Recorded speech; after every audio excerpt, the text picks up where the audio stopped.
Andy Lange, welcome to the conversation today. Good to be here. Thanks, John.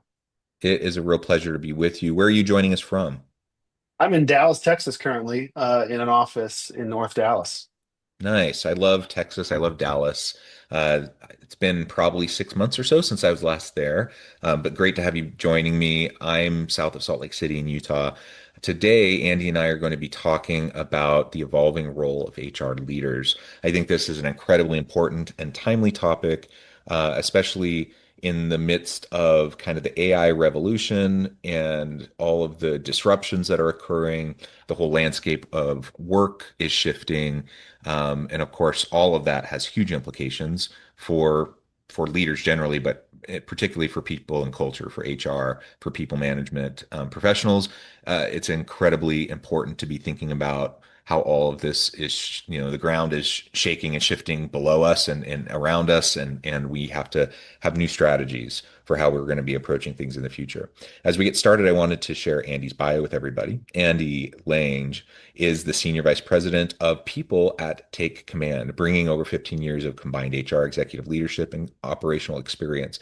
Prior to his current role, he served as CEO for 7 years and as partner and general manager, where he led business operations, talent strategy, and organizational growth. His career blends hands-on HR leadership with executive level insight, enabling him to build scalable people programs that align with business objectives. Andy's practical real world approach to helping HR leaders elevate their strategic impact through modern benefits strategies has been shared through speaking and editorial opportunities for BenefitsPro, HR Southwest, Business.com, and SHRM, among others. And again, it's just a real pleasure, Andy, to have you joining me today on this call. And I appreciate the time, the insights that you're going to be sharing with me and my audience today. Anything you would like to share by way of your background or personal context before we dive on in further? Well, part of my background was in Eastern Europe. I know, John, you've had some footprint over there, and I think there's some part of your work that's over there. So I'm very international. I have a lot of cultural experience. So that's just one of the fun facts about me, and the current role I'm in, interestingly, is in the health benefits space. And so I'm an HR leader for a company, but what we provide is something called an individual coverage HRA ICRA, which is a mouthful. So apologies, I'll try not to say it too often, but that's kind of one of the topics that ICRA is a strategic lever that an HR person can use if they know Mhm. about it, and most people don't know about it. So I am here to talk about that, but also hopefully we can get into just some of the challenges because it's never been more challenging to be a leader, and to your point, an HR leader, I think even more challenging. Yeah. Well, first of all, I'm very curious. So, what parts of Eastern Europe have you spent time in? I've been Budapest, Hungary. Hungary. Excellent. Very, very good. Yeah, Where, yeah, I've spent you've been time where? Yeah. in Belarus and Poland and some countries around there. Very, very beautiful, wonderful place. Also very different than So different. what we're used to here. So So different. But I think I've learned some universal truths as I've kind of navigated leadership in different roles, that people are people and the that's human very condition true. is the human condition regardless. So yeah. Absolutely. Well, you started talking about ICRAs just a little bit, and before we get into the broader, topic of just the evolving role of HR leaders, maybe we could spend a little bit more time on that in particular, since that's a particular area of expertise that you hold. What exactly is an ICRA? How does it work? And how could it be part of the general strategic puzzle that HR leaders are using? Yeah, so hopefully I won't go too long, John. You just poke me if I start talking too long because I'll talk about this forever. But ICRA at its core is, instead of a group plan, where HR, typically some HR admin picks a plan for everybody, uh, ICRA is a mechanism that allows you to give people money so that they can pick their own plan. Hmm. Um, you know, they have to be educated on how to choose their own insurance, but ultimately they can choose an insurance that works best for them, which is something that is more and more important. And it gives them the control over how much they're actually going to spend on insurance. And one of the challenges in health benefits and just the employee value proposition generally is oftentimes employers are required to provide insurance, but oftentimes the employee can't afford their portion, and so they don't end up taking insurance. And so you have a lot of you know, issues with employees actually not being covered. Hmm. Hmm. Absolutely. So with this kind of approach, how have you seen it implemented? I can imagine that many employees would just think, oh my gosh, I don't know enough to even know how to choose my own plan. I would rather my employer just, do a blanket selection and then, I can choose between maybe two or three options instead of like a gazillion options. How much of that have you run into and like what's a way around that as HR leaders?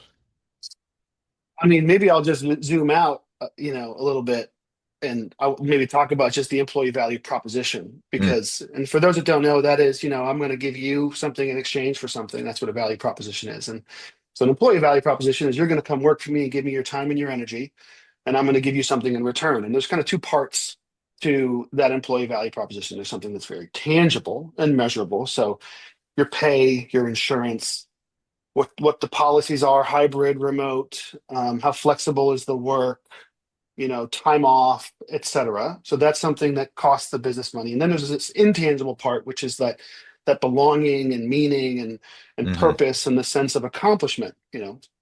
Those are two balances of an employee value proposition. If you're really high on one but low on the other, then you're kind of out of balance. That's been the case. So I'm just kind of setting the stage. And now layer onto it, and now you've got four generations of people working now at the same time, probably the first time in our history. So, and Hmm. they all have a different need from that value proposition perspective.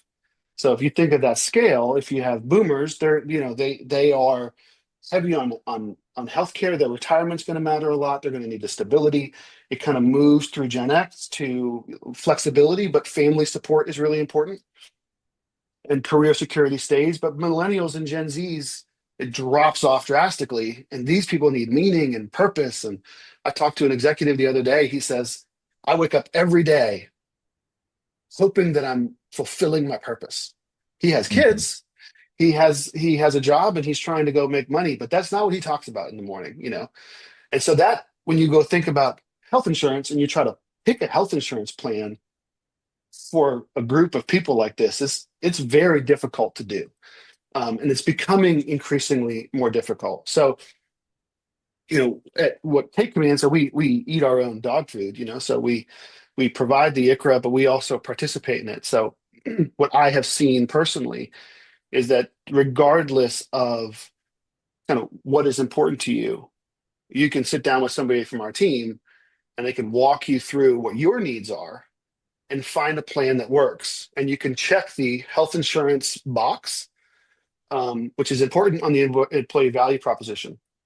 What's really cool, and we can get into this, is that ICRA in most cases for a company is cheaper than regular health insurance. So then Right. what do you do with the savings? And a lot of times HR just gives it up and says, we're a cost center now, we're less of a cost center. This is great. My challenge to your listeners is work on that employee value proposition and figure out where you are to to kind of balance out and become the best employment opportunity for your employees as possible. I love that. And I think that leads us really well into kind of the broader scope of the conversation. So first of all, I imagine that a lot of people in the audience today don't know much or haven't had direct experience with ICRAs in the past. And so this hopefully will give you something to look into and to think more about, either for yourself or for your people, whatever. But also the complete employee value proposition. Kind of framework that you're describing, which is really, really important. And we know that the cost of benefits and healthcare in particular, that it's just almost unsustainable how much it increases year over year, right? And employers are spending a third of total labor cost on just providing benefits for their employees for worse and worse coverage every year. And this is just, I mean, this is a systemic problem in the US system. It's certainly a challenge and problem for organizations. It's a problem for individuals, for families, right? It's a hard thing. And Yeah. so if you can find new, different innovative ways to help people have the care that they need, while also, you know, having a higher value in that employee value proposition, saving money for the organization, finding ways to reinvest those savings into other, other areas that are really going to help the employees and the employee experience, then it becomes a win-win-win all the way around, doesn't it? It really does. And we've seen, where value propositions are really high on the intangible is a nonprofit. These nonprofits are Right. Hmm. changing the world. And the people are so dedicated. So they wake up every morning feeling like they're changing the world. It's hard to do that if you work for an oil company. It's a little bit easier when you work for a nonprofit. And so, no knock on oil companies. If you're out there, love the oil industry, you're great. You're going to get in trouble. But But no, meaning and yeah, purpose is a huge meaning and driver for purpose a is lot of important. people. Yeah. And so we have nonprofits that come to us saying we might have to go out of business. We had a company in Utah, 400 people. We might have to shut up shop because we can't afford the health insurance, and we have a requirement. We're an applicable large employer, so we have to provide insurance, and we can't find insurance that isn't going up astronomically in prices, and we're in trouble. We're going to have to let people go.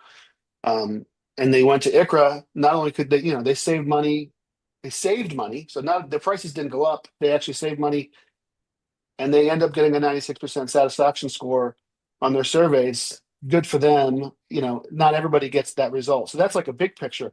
A little picture, that's like zooming out. Zooming in, and I kind of hinted at this story earlier when we had an employer, an admin that we were speaking to, and they provided insurance for their employees for years. And little did they know that there was somebody that never accepted the insurance Mm. because they couldn't afford the employee contribution part. And so they rolled out an ICRA. There's not much different. You still got to have insurance, but you get to pick the insurance. And they were able to cover the entire amount of the contribution. And so this employee in tears in front of the HR admin is like, I have insurance for the first time in years. And that's like an individual person. So you have the big picture, you keep companies alive, but you can also make a difference on individual people. What's hard is the change management. I'm going to go change, do something very different. And it's sometimes hard to believe that it's true. And you try to knock the marketplace, which is like Obamacare, and you think Obamacare is bad insurance. It's actually not true anymore. That risk pool has gotten much, much bigger.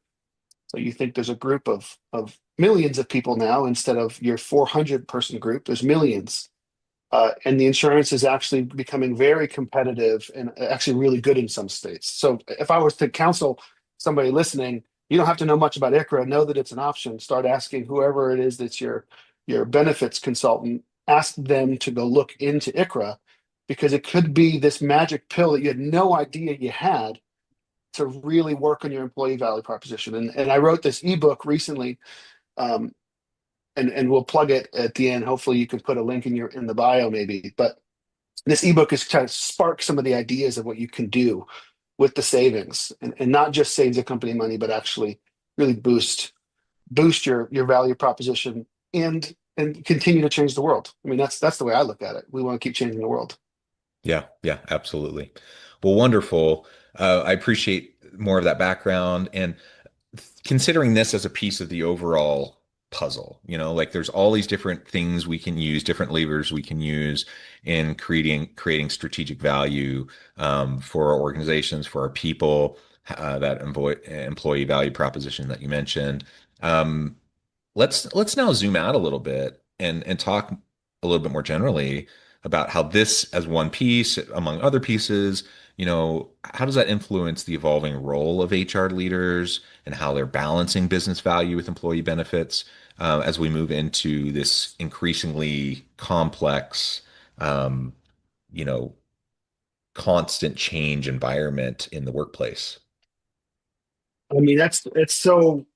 Oh, it's such a loaded question, John. I mean, what I think is really, in having been across the world and seen it, the challenges that businesses face, are innumerable, and it's hard to, solve the challenges for each company, which is why the role of HR is becoming increasingly more important Hmm. because benefits admin, making sure people get paid and have a place to work, is table stakes, but that's of course has to happen.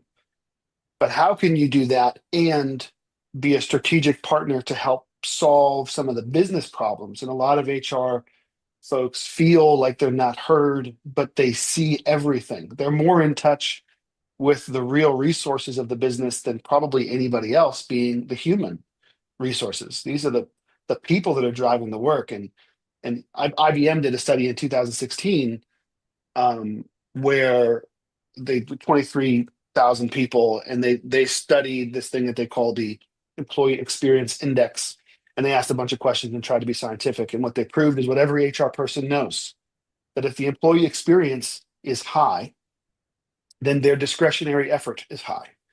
And the Hmm. Hmm. discretionary effort is this: I'm going to give more than kind of what you're asking me to give because I care so much about this. And so HR leaders really need to be able to use some of that data to drive the performance of the company through human resources. You can't solve the tariffs that are happening. I get that. But how do I get more out of a person? And the more you have to focus and spend time on the table stakes, the paying the people and the benefits, which is what I think AI and technology will help solve. I think ICRA is a piece of this puzzle. It can help solve it also. That's the administrative piece. You can now go and really get to know your group and understand what the needs are and how do you get the most out of these people. Trust me, people want to get the most out of themselves. That's what they want. And HR really needs to be positioned to do that. And it's hard to do when you're in an administrative role. Yeah, we've all been in positions in organizations where we felt underutilized, where you wake up in the morning, you drag yourself out of bed, you're not thrilled about the work you're going to be doing, that meaning and Hmm. purpose may not be there. But it's not just because of big meaning and purpose like at a nonprofit, but it's also just personal meaning and purpose through ongoing development, ongoing career opportunities, like all of the it's a huge package of all these different things that go into how people feel those intrinsic motivations. And we've all been in roles where we just didn't feel it. And you could be working for the best organization with the best boss, but for whatever reason, you're just not being utilized to the fullest. And you're bored, or you don't feel like your ideas are being utilized, or whatever the case may be. And so everything that you were just talking about is absolutely true, that we need to find ways to recognize the greatest asset of any organization, the human asset, which is how you literally create every new innovative customer facing experience or product or service, right? And you have to have it, and you have to have good people. And yet we often just think of HR as a cost center, instead of a reinvestment center into that human asset. We invest in plant equipment property, for upkeep and maintenance. If you have a big piece of machinery, you better be sure that every organization is going to be getting regular maintenance on that big piece of equipment. They're going to be improving it over time. And that costs a lot of money, right? And for some reason, though, we don't always think about it that way when we're thinking about people. And so ICRAs is one piece, or whatever your benefits approach is within your organization, your general total compensation strategy. Ultimately, you know, I think it really serves us better when we can get away from the cost center kind of mindset and think about the reinvestment mindset. And ICRAs are great because in many cases they really can free up extra resources towards that reinvestment.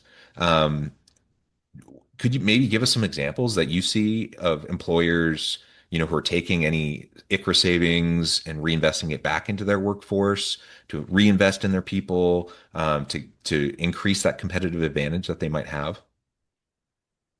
Yeah, it's very similar to a story I just told you. We had another healthcare nonprofit. This is now in Pennsylvania.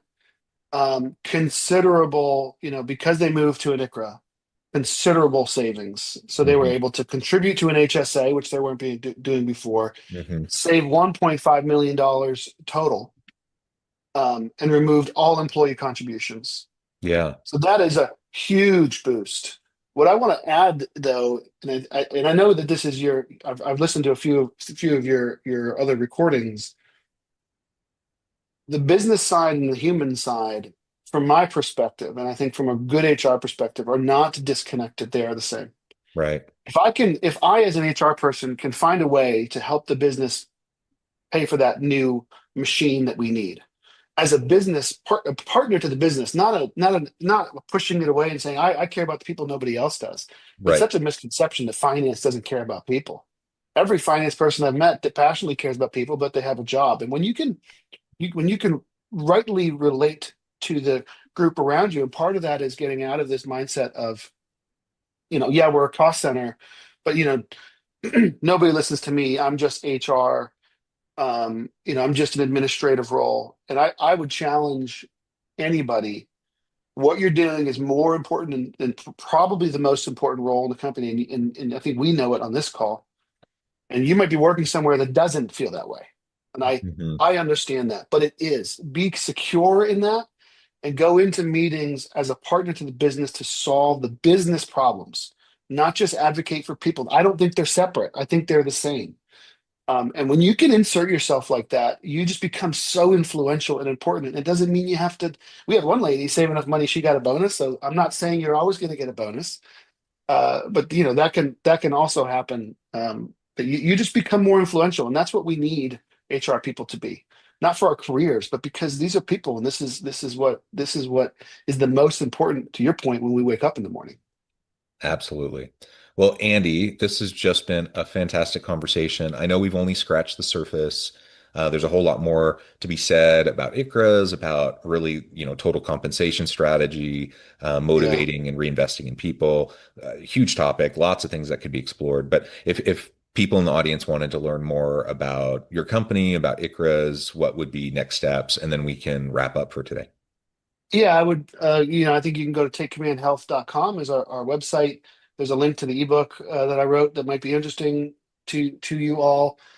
And I think that the practical steps is talk to whoever is your benefit consultant or broker and get the data. This is the HR hack, right? Is let the data suggest things, not just you. And if you get the data and you could see the kind of savings and you can really think about and strategize what the business could do, let the data speak for itself. So talk to an ICRA administrator. Take Command is one of them. Of course, I prefer it over others, but really we love the vehicle of ICRA and think it can really unlock something for your listeners. And I'm not going to make any money doing this. I really showed up because for the same reasons you're doing this, because I'm passionate about this. Yeah, I love it. As we wrap up for today, any final word? And you mentioned the ebook. You mentioned I'll put the link in the bio, or in the show notes. Anything else in terms of parting words? Maybe just for the HR nerds, ICRA is an alternative to a group plan, and that's at its simplest. That's what it is. It's not a scary thing. It's a complicated word, but it's not that scary. It's an alternative, and so if you have to provide a benefit, ICRA is something that I would say, are required to at least look into. Yeah. And I think the parting word would be if you had $1 million to help your business grow. I don't know how big your business is, so a million might not be good. But if you had $1 million, what would you do with it? And I would want your listeners just start thinking about that. I don't know that ICRA will solve that, but it will help start thinking strategically about solving the business problems and not just what we think is our prerogative, which is like benefits and admin work. Love it. Andy, thank you so much. It's been a real pleasure. I encourage the audience to reach out, to get connected, find out more about what Andy can do for you. Check out the ebook, other resources. And as always, I hope everyone can stay healthy and safe, that you can find meaning and purpose at work each and every day. And I hope you all have a great week.